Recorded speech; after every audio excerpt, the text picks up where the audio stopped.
So, thank you for checking out the Jarrod Thomas Show podcast. Again, where all podcasts are found, as I'm getting to be known for saying.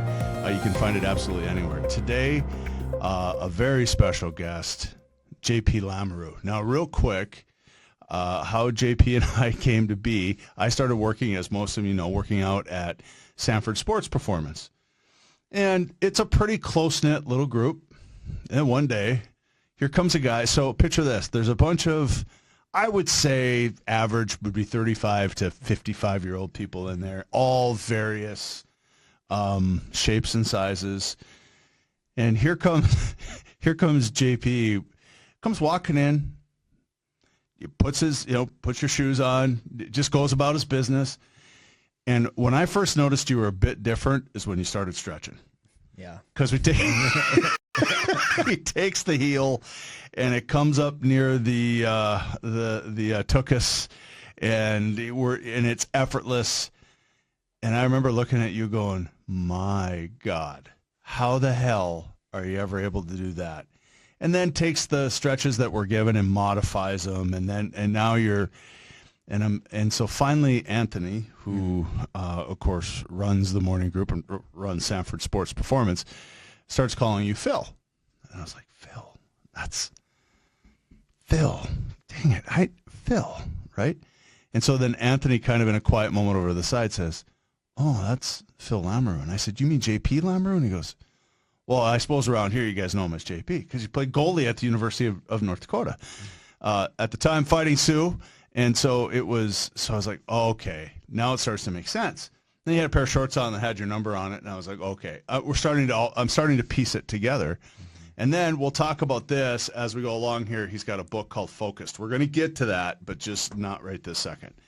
So first of all, thank you for being here. Secondly, I just want to start, what's it like growing up in a house where everybody plays hockey? Yeah, it was a fun upbringing, and the caveat to that too is mom and dad had 6 kids in 5 years, the twins on the back end of that, and so with everybody so close in age, it was just sort of built-in playmates for everybody, and neighborhood games with the neighborhood kids and with ourselves, they were easy to organize because you had the numbers, and whatever sport it was, it could be baseball in the backyard. Obviously, street hockey, that was a big part of our upbringing. And so I think having athletic parents helps that. There's sort of the encouraging, get outside and play games, go scrape your knee sort of thing. Yeah. But make sure, you include everybody. And, there's going to be dust-ups, as there are in growing up. But I think our mom and dad did a good job of, me being the oldest was, make sure the games are fair and look after the younger ones, and so that was kind of how our upbringing was. Didn't matter what the sport was being played, but we were all kind of playing together and then including the other neighborhood kids. So you're the oldest, Mm-hmm. right? So it starts, and the amount of success that's in that family for hockey too is pretty, I would think, unparalleled. I don't know if you'd find where really all 7 of you, right? 6 kids, all yeah. 6 of you end up, I mean, of course, most people are familiar with Monique and Jocelyn, mm-hmm. and their journey, but the rest of you are no slouches either. You played professional hockey for 17 years? Mm-hmm. That's not nothing. Yeah, it's a young teenager in athletic years. Yeah, it is. Yeah. I mean, and you set a goal, and we're going to get to that in just a second. Okay, so there you are. You are all. Is it a foregone conclusion you're going to UND, or if you would have said, you know what, I think Denver's for me? Well, truth be told, but the first visit I took was University of Minnesota, and so there was a really good group of 83 and 84 birth years in the Grand Forks area. A bunch of us from the area were drafted by the Lincoln Stars, and so we had a kind of contingent from the region to go play there and had a lot of success there. And one of my good friends growing up, his older brother, who I'm sure the community knows this name, Grant Potolny. Oh, sure. He went to the University of Minnesota in the early 2000s, and so there was sort of a pipeline that was sort of emerging where Minnesota was kind of, quote unquote poaching some North Dakota talent through that. And so, my good friends, Ryan Platolny, Danny Ehrman is, some people in the region would remember those names. Absolutely. They went on to play the Minnesota, and they made a run to try to get me as well. I strongly considered it because as an athlete, you just want to go to a place where you have an opportunity to play, and we all had professional aspirations, and so they had strong interest, and I pursued it. But I think when I went on the visit and got home, I was barely out of the car, and I got a call from Dean Blaze to come in on a visit. So they didn't even let me get out of the car and brought me in. And, that in my heart, that's for sure where I wanted to play. I grew up going to the games. My father played on some legendary teams in the early 80s, won 2 national championships. And so it's in your bones. And I grew up going to the hockey schools, being around the players and the culture, being just a fan of the team to begin with, like everyone else in this community is. Yeah. And so, I really wanted it to work out, but you don't always get what you want, so you want to see what else is available. But that was my recruiting story was, I did go on a visit to Minnesota. That was my first college visit. Was there any other colleges that you had considered? I'm sure you got the letters and the phone calls and all the things, but any of them that you went, maybe I should go out east and check that out, or because you're also the first one, right? You're also the first one in your family. So your siblings are watching to some degree, I would assume.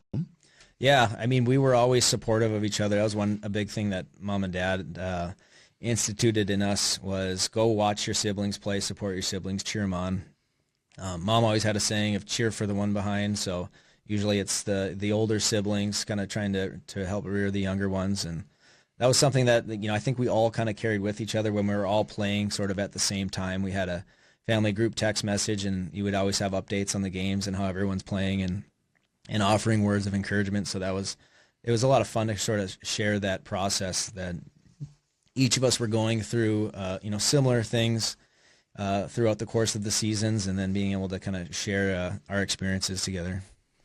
So you land, obviously, we all know now, at the University of North Dakota, and you're there during a time when I believe Ryan Duncan is there, TJ Oshie is there, Jonathan Taves, I think, was there. Yep. The other big names, Matt Green was my captain my first year. Drew Stafford was a first-round pick. We were roommates.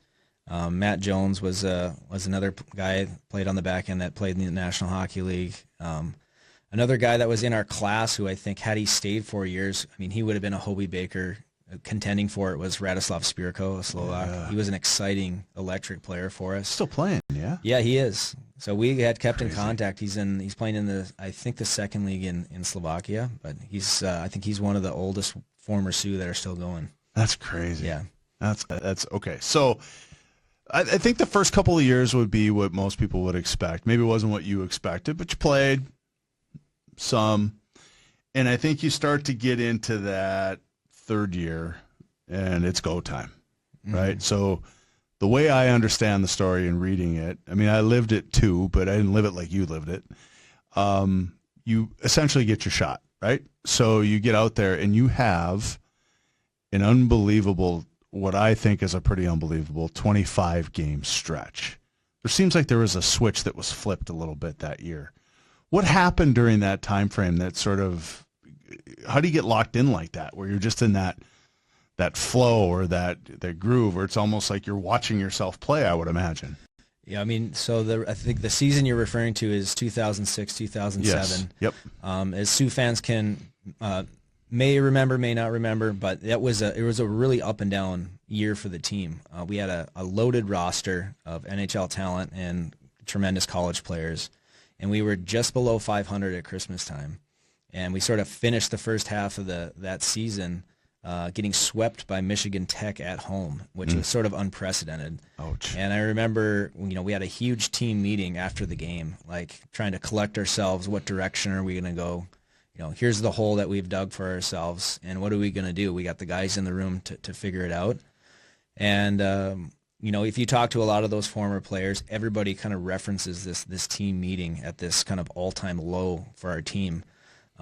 We had an underwhelming start, I think, as individuals, but collectively as a team. We had lost games we should have won. And so we were in a bad spot. We were out of the national tournament. And so we look at the schedule on the back end, which started with a tournament in Dartmouth. And it was like, this is where we're going to right the ship. And I don't know if this was pre-planned by Dave Haxtell or any of the coaches, but that was the tournament that we had brought back the black jerseys. Yeah. So all the fans that say, when it's a big game, black jerseys came out. So 06, 07, Nike had these new sort of tight fit, kind of lighter jerseys, and that was when we debuted those. And so, maybe a little bit of fate, but but we wore those, and it was like a must-win weekend. They were all non-conference games, and we came out, we won the tournament, we swept, and it was sort of a big momentum swing. We had our World Junior players, TJ Oshie and Jonathan Taves weren't at that tournament. And so it was, an opportunity for other guys to step up, fill the void. And it was a really huge team unifying moment for us. And so from that weekend on, as you referenced, I believe our record was, something like 22-2 or something, 22-1, something like that, through the national tournament there. And so we had to literally win almost every single game to get us back in the national tournament. Yeah, and in there's a 25-game starting streak where you are 17-4-4, a 2.20 goals against average, and I think this is ridiculous, a 92% or just a little slightly over 92% save percentage, which is just crazy. That's basically some fluke goals are getting by you, 9 deflections in front of you, nothing you can do about it type goals that kind of got by you during that time. Yeah, well, just talking about my position personally, it was so there was sort of a trend in the WCHA. There was, you came in as a highly touted goaltender. You usually kind of had to wait your turn your first 2 years. You played more of a 1B role, more of a backup. And then when it was your turn, you would play virtually every game your junior, senior year. I had aspirations. I thought I was capable of playing more my first 2 years. I was coming out of juniors as goalie of the year and won national title with Lincoln. But you know what? There's so many great players, and I had played with a tremendous goalie partner in Jordan Parisi, who I learned so much from on the technical side. And just watching him literally put the team on his back during the playoffs, I learned a lot of just how to will your team to victories when it mattered. And so, when it was my turn to sort of carry the mail for the group, especially the second half of that season, it was like there's no looking back. There's only blinders on, and I'm only going forward at 100 miles an hour. And you're gonna make mistakes and get dusted up along the way, with the position. But it was, there is no failure. It was only forward. And I think for our group and myself, the first part of that season, I think we were so results focused that you forget about the process of what you have to do to get better. And so I think because we were so desperate, you're able to kind of retreat into yourself and you simplify. And I think, for me personally, I think that was something that I was able to do. So JP, and I should have asked you this earlier, but I'll ask you now. How do you get to be a goalie? Did you start with a stick in your hands and scoring goals and wanting to be that guy, or were you always kind of, no, I think I want to be a goaltender? I think I was born to do it. I'm actually a third-generation goalie. So my grandfather, Maurice, he played at University of Toronto when he was going to veterinary school. And then my dad was a goaltender here at North Dakota. And so, he gave me the nudge to do it. I would definitely say that if I wanted to play another position, he would have supported it. So, there's somewhat of a misconception that I was forced to play, but it was all, the internal drive was always there for me. I'd watch my dad play men's league and those sorts of things, and loved the equipment, loved watching him play when he would take us to the rink. And so, I always felt like this was what I was born to do. And so any information, any help from anybody, I ate it up. When you watch goaltenders now, how's it changed? Well, obviously equipment is a huge factor with it. Skating ability, the technique of how, when I was actually first learned how to play, it was more of a stand-up style. You tried to play percentages with your movement. Certainly the skating technique is totally different. And, the equipment obviously is a huge factor in that. But the goalies now, I think they're as athletic and talented as the game has ever seen. Yeah. The goaltending position, although it gets critiqued heavily, and sometimes rightly so, but it's never been a deeper crop of goalies. There's so many good ones that don't even get an opportunity to play now. In the 70s and 80s, I think there was a pretty huge gap with your number ones to your number twos, and now it's pretty close. And in the trend now in the NHL is you need three guys that can play.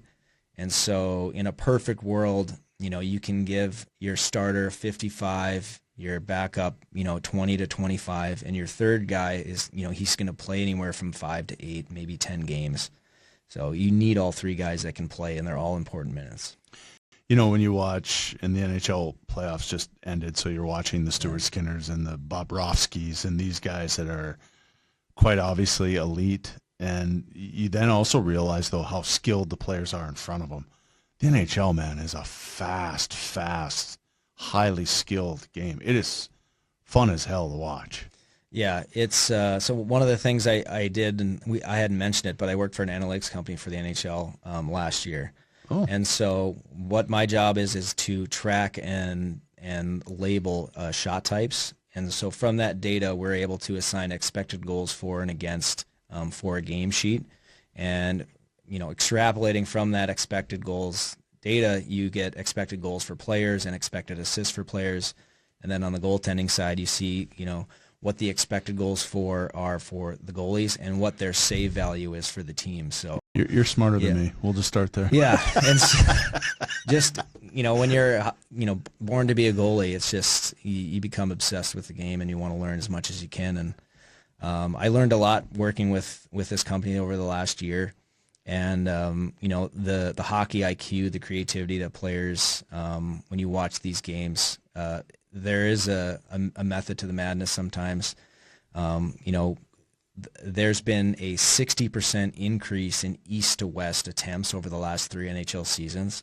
So in 22-23, they said there was a 30% increase in east to west attempts. And so we know that a pass through what we call the slot line, which is kind of a line that goes from the top of the crease through the middle of the ice and kind of ends at the tops of the circles. So if you can create a pass through that slot line, that's one of the most dangerous plays in hockey. And so with that knowledge, NHL teams now are trying to structure offense, creating as many slot line plays as possible. And so now that teams they know the value, and now they're trying to create those chances in volume now with their structure. It must have been fascinating work. It is fascinating work. And I think that when you talk about analytics, a lot of people will say the wrong analytics are ruining some sports. Do you buy into that, or do you think it's just more data for teams to consider? I would probably lean on the latter there. More data to comb through, but I would say there's definitely a difference in it just depends which analytics you're talking about. I've looked at some analytics and gone through some video of certain companies, and you have to take them with a big grain of salt. A lot of these companies are done through AI, and the one that I work for is the only one that's manually tracked by hockey people and quality controlled. So when I go through a game, I have to manually track it and assign, shot types, and from that, it goes back to the company. They quality control it and say, no, you got this one wrong. This is what this shot type is. And so you get, I think, the most accurate, or at least closest to the bullseye information that you can look at as far as evaluating team and personal performance. How long does a game take you? Depends on the shot total. But if there's a 60 shot, and I'm evaluating both teams, so let's just call it even and say both teams have 30 shots. That's 60 shots to evaluate. That'll take me about 2.5, 3 hours. And so for every shot sequence, there's 34 points of data that I have to comb through. And then from that, we have, when you're selecting shot types, our company has assigned 42 different shot types in the NHL. JP, man, that's So to just the average fan, it just sounds like overwhelming. Like I totally get it. You look at the our data sets, and it's kind of overwhelming. You need to sort of be a filter for who you present it to, and so that's what I've used the data with my goalie schools, and so it's just trying to simplify and take the most important pieces of data and present it to people where it's like, oh wow, there's more value in this play than that play, or maybe we can adjust our decision making, in these situations, and that's where I think I see the value in the stuff that we do. So now we're wrapping up our career at the University of North Dakota, and you're starting to evaluate, I would assume at this point, professional opportunities. Talk a little bit about that process and how you chose the route that you chose. Well, I would say North Dakota wasn't really on my radar, if I'm being honest. My wife and I, we've been in Europe for 14 years. Our kids were born there. They've been in the school system there. I've, pretty well known. And so our original plan was to try to take on coaching opportunities overseas, and there wasn't really, I would say it was bad timing. There wasn't really anything available that was of interest, and so it was more of a coincidence of timing here in North Dakota that there was an opportunity that came up. And so, when I got the phone call, hey, are you interested? Certainly it was, sort of a dream come true, because to be a part of the program again in any capacity is something that, I don't take lightly. So I don't have my phone with me. You are part of the University of North Dakota men's hockey coaching staff. What is your there's a title, but it seems like it's a long title.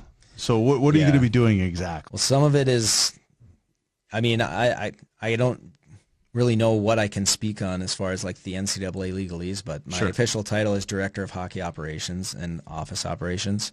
I will be taking on a lot of the video stuff. I'll be involved with the coaching staff. Which makes sense after what you just told us. Yeah. And so I'll be doing, helping out the goaltenders where I can, trying to assist in helping practice plans, and, whatever the coaching staff sort of assigns to me.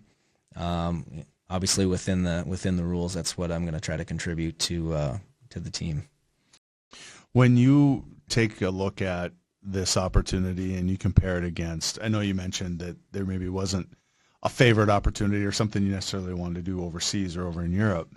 And so you took a look at this one and you thought, okay, I get to come home. That's cool, right? Mm-hmm. I mean, you get to bring your wife and children with you, which will be a completely new experience for them, I would imagine. Yeah, they've been to North Dakota, sure. Yeah. But post-COVID, we've basically been full-time in Europe. And so for my daughter, for sure, she has not spent a lot of time in the States.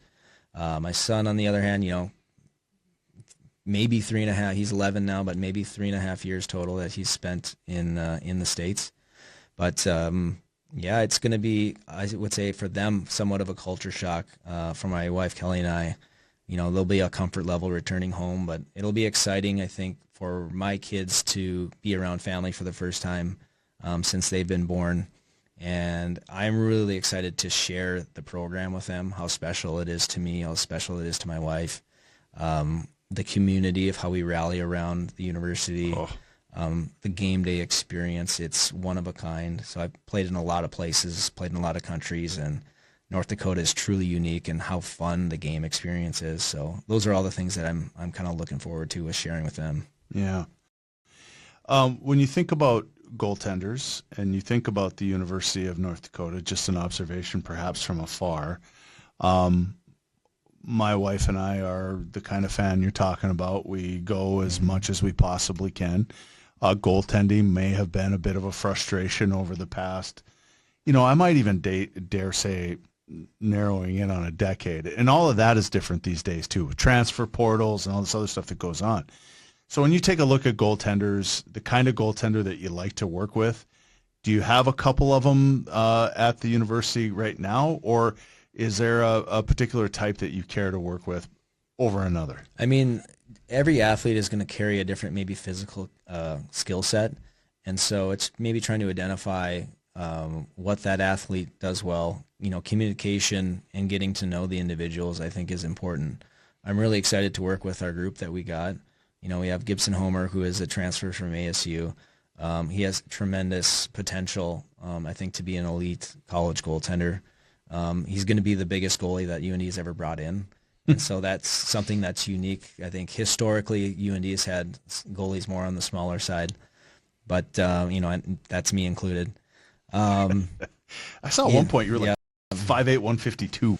Maybe coming out of junior, my freshman year, I was still growing, but I don't know. I think I'd say I'm listed as 5'10", but you're not 152 anymore either. I can tell you. I think a beefy 167 maybe we'll say, but yeah, we have we're bringing in a European this year in Jan Spunar, a tremendous year in the USHL, and then a local product in Zach Sandy, who's going to bring a lot of character, a culture builder, and personality to our goaltending core.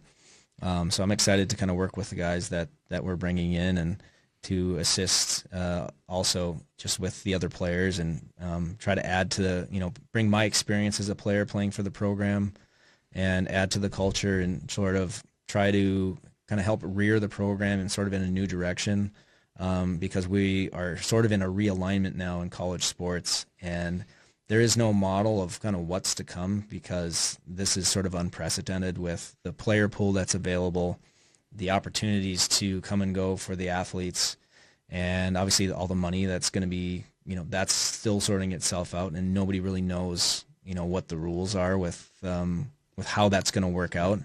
Everyone's just kind of making predictions, and so everything's kind of realigning in real time. And so I think it can be, it's frustrating, I think, for the coaches because they're trying to figure out kind of what the rules are and what's allowed, and as well as the administrators are trying to figure that stuff out.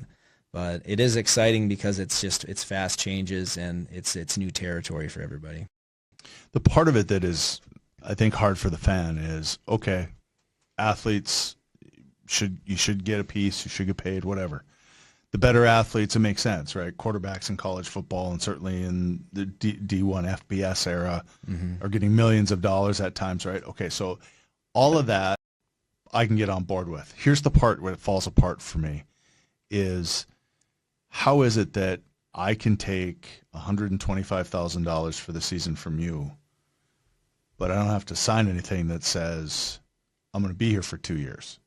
You see what I mean? So you sign like a contract on the other end that says, I'm going to give you $125,000 per year, aside from all your school and your meals and whatever. But then I don't get anything back. I don't get a commitment from you. Yeah, I mean, certainly the power swung in the favor of the athletes now, where they can kind of come and go. I mean, it's hard to say, that's, I think, a totally reasonable thing to consider from the other, sitting on the other side of the table of that. I think certainly I'm more in favor of the student athlete having as many opportunities and rights as they want to pursue with the athletics. I think what we'll see, this is my prediction, I could be wrong and people could disagree, but I think if we kind of let the market sort of dictate itself, there's certainly going to be, I think there'll be situations where people will get overpaid for what they're going to contribute, or people are going to be disappointed with the deal that they tried to make. And so on the next one, people who are investing money are going to say, I think they'll say, we're not going to give you this much because this happened last time. And there'll be sort of, I think, self-correcting mechanisms that are sort of, will be a part of it. And then, is there going to be a collective bargaining agreement for the student athletes? I got to think that's something people are kicking around to sort of try to organize this for, the athletes in the schools. And so, I'm very new at this and I'm trying to get up to speed, but I mean, these are all things that I think everyone's sort of speculating on right now. Do they love hockey in Europe like we love it here in North Dakota? Yes, there's pockets in Europe who are hockey obsessed. The Scandinavias, that's their number one sport. I'm more in Central Western Europe, in Austria, and soccer is definitely number one. But there's in the town that I played in, a town called Villacher. It's they call themselves Hockey Town, and they are hockey mad. They're obsessed with the team. They have full season tickets. We have the sort of the hockey hooligans as far as the super fans go. Sure. And different a different scale than compared to UND, but a very proud area that supports its hockey for sure. So JP, when I was reading today in preparation for this, and the one thing I thought that was very, very interesting is you made a statement somewhere in an interview where you said, I had a goal or have a goal to play hockey until I was 40. And you say that I've accomplished that goal, and you did it at a time when your season was kind of wrapping up. There's playoffs and things, but you were getting to towards the end. Why 40? Why did you pick that number? Besides the fact that it's amazing, because 40 is a long time to be doing anything, something you've been doing since you've been a little kid. But was there something that made you say 40? That's it. That's the number, and then I'm done. Was your wife tugging on your shirt saying, "Really? How much longer are we going to do this kind of thing?" Because you look like you could still play. I think I for sure could. If I said I wanted to do it, I think I'd be excited for the training aspect of getting ready for another season. I think the timing was, I think it's the right time to kind of start the next phase of life, start a new chapter. And so I think the closer that I got into my mid-40s, having not started, my coaching career, which is what I want to do now, in the next 15, 20 years of my life. So I felt like I needed to start getting some coaching experience and start that track of things. And I just felt it was sort of the right timing to make the move. Certainly I'm still healthy-ish, healthy enough where I don't have any nagging injuries. I certainly played with a lot of guys where, the game tells them it's time to stop. Right. And I feel really fortunate that, I had some tough injuries, but nothing, where that I could say is, life-altering. So, you have nagging things here and there, but I feel pretty fortunate in that regard. And so where the number 40 came, when I was growing up, all my heroes, Mike Richter, Ed Belfour, Patrick Waugh, Marty Brodeur, all these guys that touch rare air in the sphere of goaltending, they all played around that age, 39, 40, 41. In Brodeur's case, I think he finished at 43. So to me, it was that was rare air. And so if I had an opportunity to do that, that was an area that I wanted to try to get to. And so with me doing that, I was like, I crossed the finish line. I did what I set out to do. I think initially I was like, hey, if I could play a decade, that would be awesome. And then I was like, if I could play 15 years, that would be awesome. And then, my other goal was to try to eclipse 800 games, and I was able to do that. So, I just feel fortunate. What's that? You a goal guy? You set goals? Absolutely, yeah.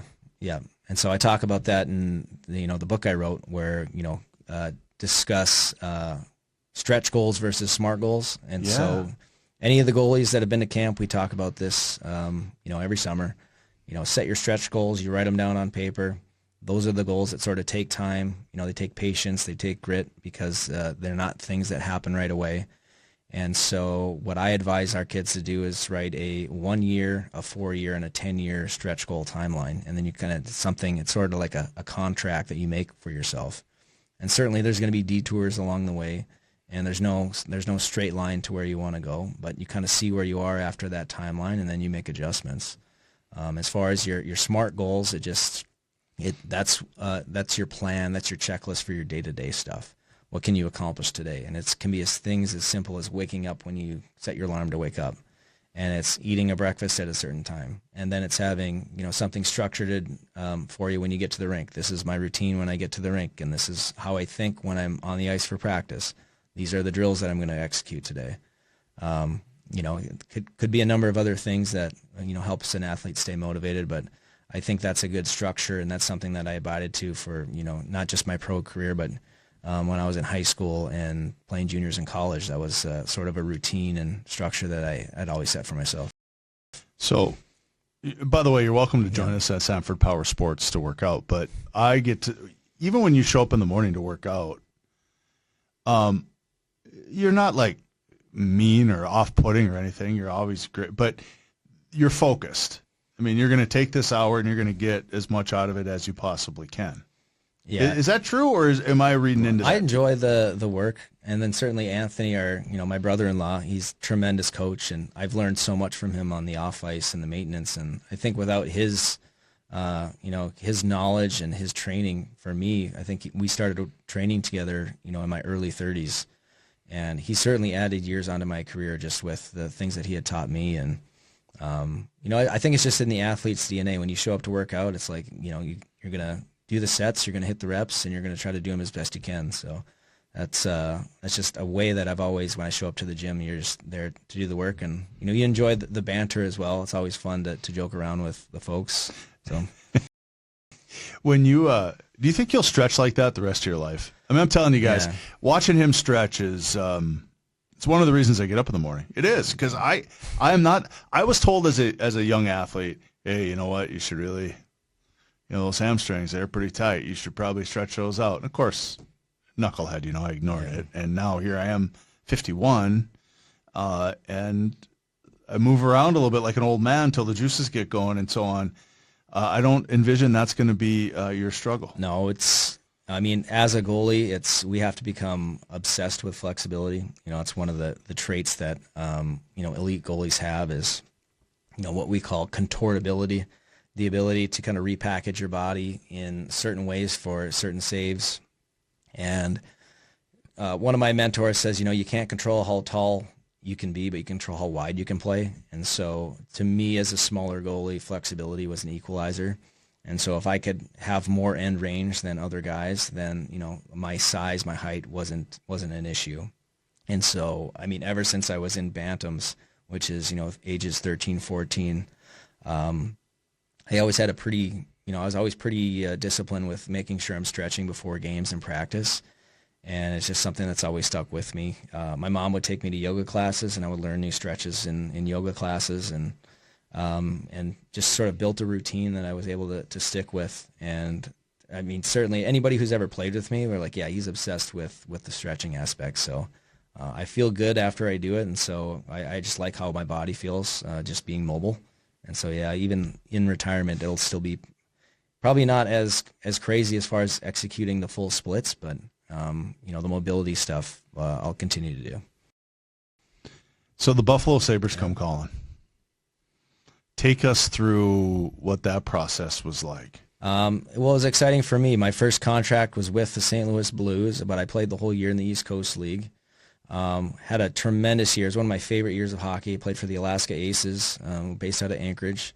We ended up losing in Game 7 of the finals, and so our last game we played was somewhere in mid-June, and so I'm totally exhausted. I played 72 games that year. It was 50. I played 52 regular season and then 21 in the playoffs. And so just totally spent, and went to go visit my grandparents in Alberta at a family cabin. And I remember getting a phone call. I think my grandma, I believe, brought out my phone and said, hey, you got a phone call from somebody. Didn't know who it was. It ended up being my agent. And he said, hey, you got an invite to go to the Sabres camp. It's in 3 days. You got to come back. And I just finished playing. So I was sort of mentally checked out. And so I had to go to development camp in Buffalo. So they were holding it at Niagara University. And so I had to cut my R&R time, my vacation time short, so I could go to Niagara and start doing 2-a-days. Oh, man. And so that was a grind, but it was an exciting time because you were wanted.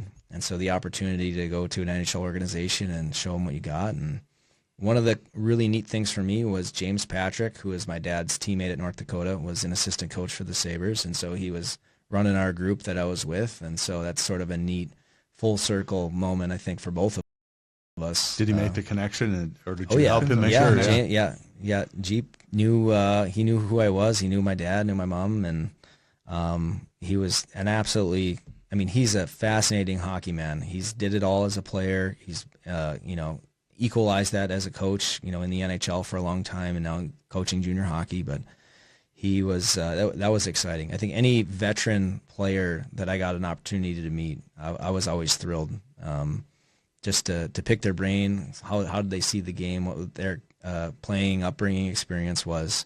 So it was something that I really relished. Do you want to be a head coach? Yeah, absolutely. So it's, obviously there's a development process, same as a player, but I think, in 5 years, 6, 7 years, that's something that I sort of see for myself.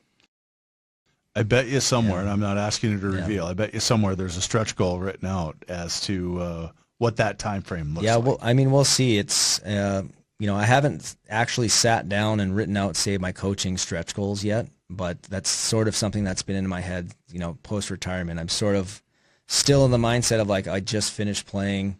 I'm sort of having that reflection period. I just finished my my camp season, so for 14 years in the month of June, I do my goalie school at UND, and we just completed that here today. And so, yeah, I think it's putting together a stretch goal list, coaching-wise, I think would be wise advice right now.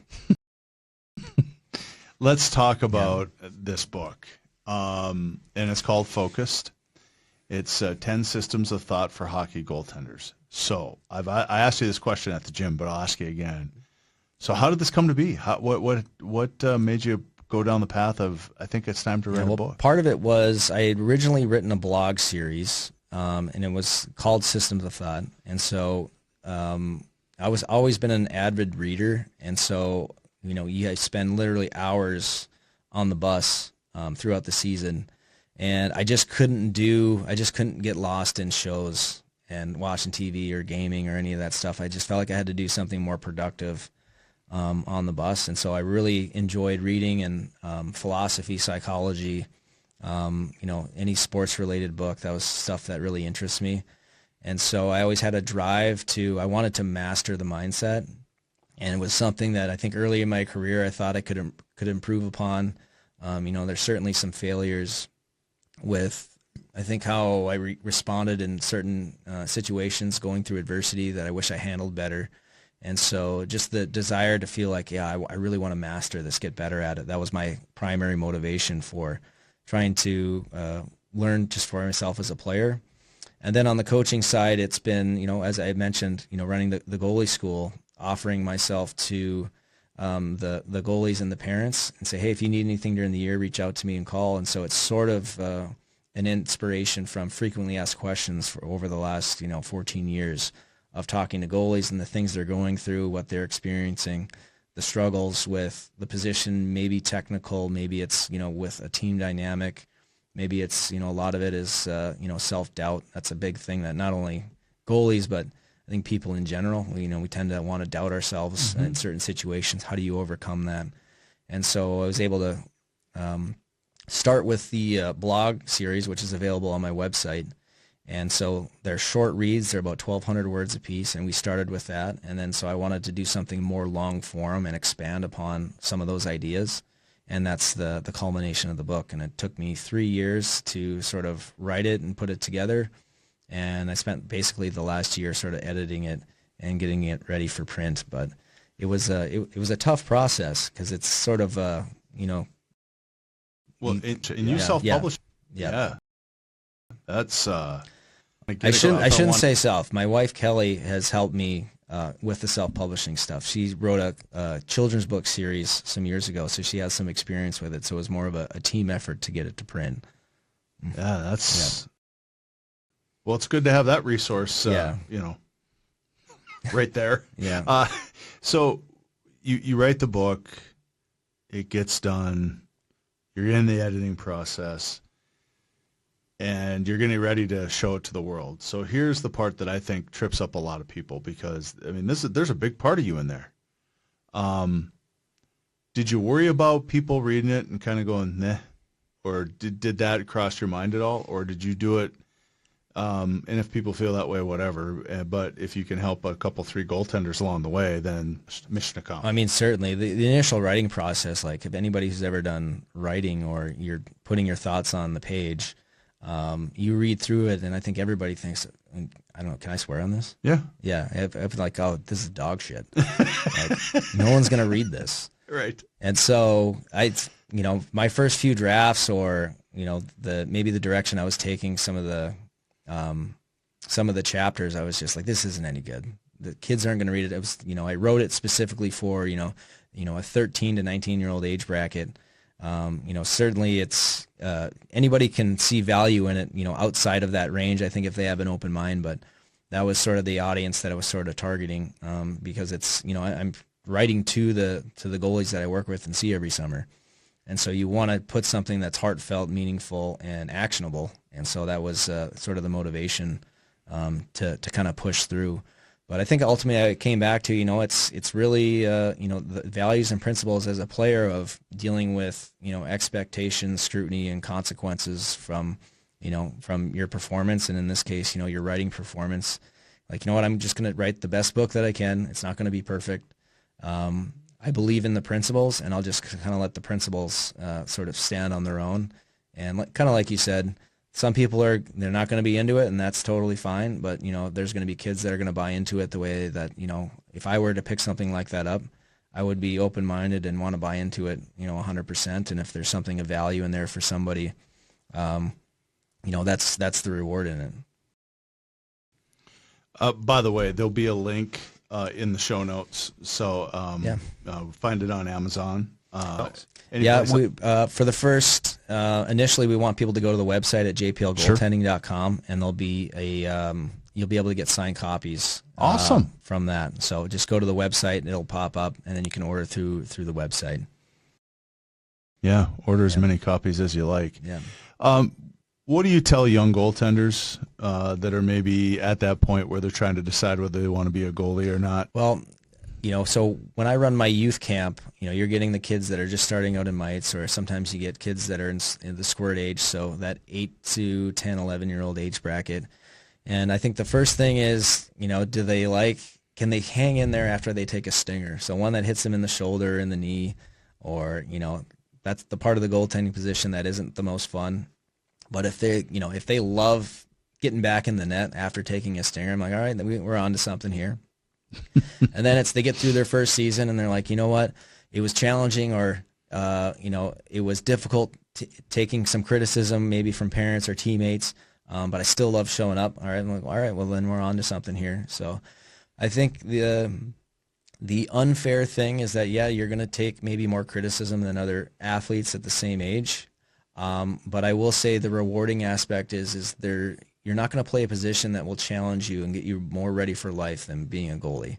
And that's being able to handle the criticisms, both, I think, from the external things that you can't control, and then also internally as well. The nature of the position is that the spotlight is kind of always on you. And so you take the good and the bad with that. I think sometimes we get more credit than we deserve, and then other times, you're taking more criticisms than maybe what's fair.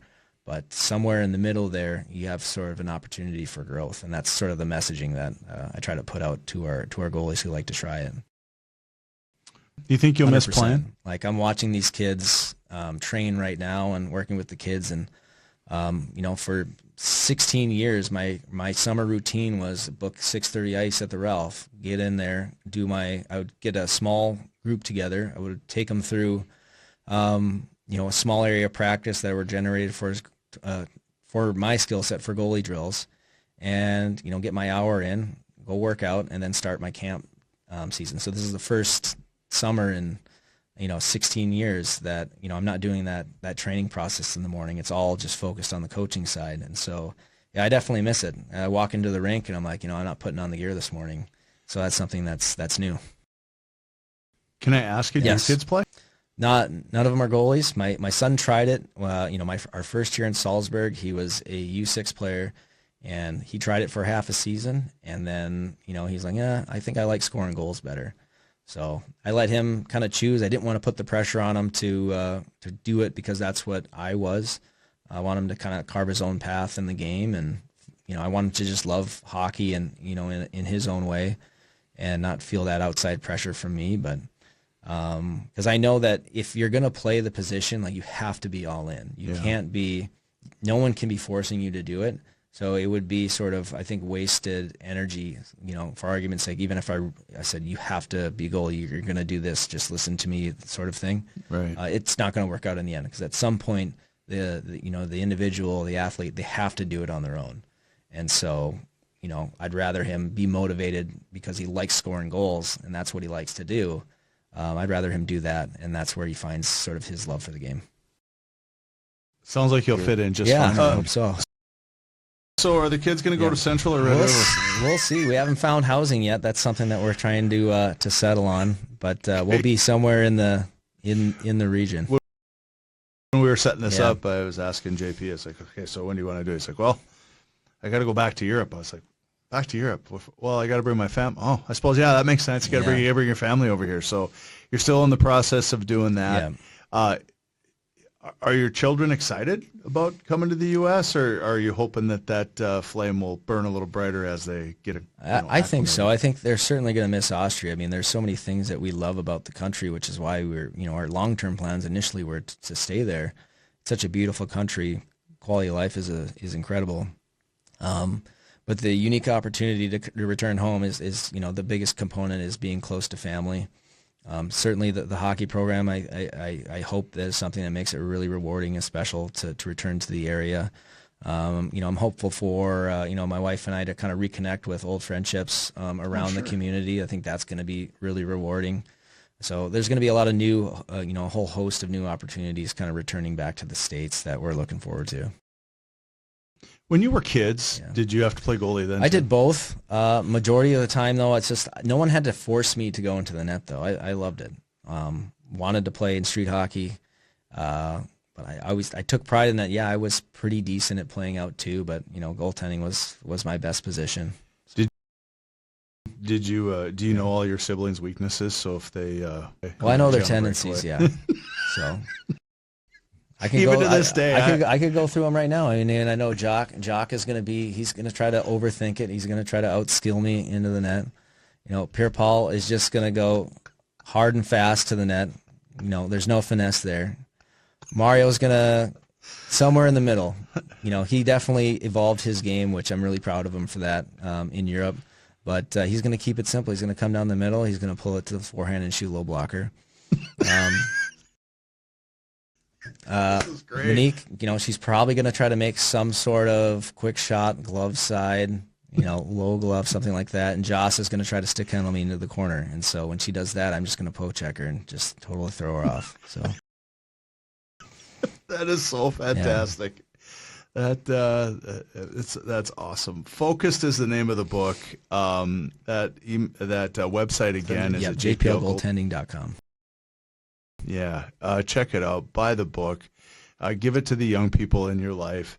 Read it yourself. I mean, there's a lot of good stuff. The University of North Dakota got a good one. Good luck to you, sir, in starting your career as a coach. And I'm guessing you're going to be behind a bench, certainly coming up this fall and then into the winter, but certainly as the head guy at likely the program of your choosing. I think you're pretty driven. We'll see what sort of unfolds in the future, but I'm just thrilled to be a part of the program again and join Dane Jackson, Matt Smaby, Bryn Chizik, Dylan Simpson here, and it's a group. It's a wagon. These guys. It's I don't want to be left behind. I don't want to let the guys down. I want to bring my special skill set that I can. We want to make the program proud, kind of bring it to a new direction here. Certainly want to acknowledge the great coaches of the past. In the last era here with Brad Berry era, with bringing a national championship to the program, and that's certainly what we want to do. We want to hang green banners and embrace the pressure of representing this university, and then encourage young players who want to play the NHL and go all the way to come play here for us. The great part about it is, as a fan, is that every single one of you understand the expectation, and I think it fuels just about everything. Yeah, I mean it's there's no hiding the ball here. It's all about green banners. Certainly proud of the now the Penrose, but in my day the McNaughton Cups, winning the league championship. It's a special thing to do, but the expectation is national championships, and that's our feet are taped to the bicycle on this, and we're going to go as hard and as long as we can to get the job done. Yeah, it's amazing with the advent of social media and all those things that have come about. You feel like you're closer to players, but I think it's Gage Osmus in particular who often said, yeah, the Penrose is nice, but it's not the one, right? And it kind of gives you, as a fan, a little bit of a insight into what the mindset is, and I think that's kind of what you just more or less said. McNaughton, the Penrose, it's great. It's accomplishments, check mark along the way. But that's not it's from day one when I stepped on campus and the senior leadership group, that's what it's all about. I grew. It's in my bones watching my dad be part of the 80-82 team. How that era of UND hockey really changed. The dynamic of the university to a real powerhouse, into a new direction. And so certainly that's where we're trying to take it. And I don't even know what era you want to call it, the NIL era. It's new territory for everybody, but we're going to adapt, and we're going to bring in the best personnel we can, but while still embracing the culture that we're proud of here at North Dakota. And again, trying to make national contending teams that go all the way. Well, not to mention now we got Western North Dakota kids or CHL kids that can be a part of all of this, and that opens up a whole new. I mean, it is the wild wild. The player pool is global, and it's not just the American kids or USHL players now. Now it's the CHL is fair game. Excuse me. And Europeans are on the board too. So we're trying to find the best available players that are eligible for college. And it's really highly competitive for players in college hockey at the moment. But we want to build our teams the right way, and we want to build teams, bring in players that want to go on to the next level, want to be National Hockey League players, want to be pros, but also want to add to and be a part of the tradition here that's so great. Final thing for you, I feel like I should know this. They speak English in Austria? They speak English, but German is the primary language. Did you know German when you got involved? I didn't. My wife is fluent. My kids are fluent. I'm nicht so good, but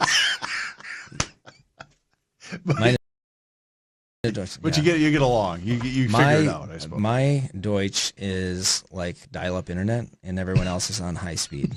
So it's just I'm 2 steps behind everybody else, language-wise.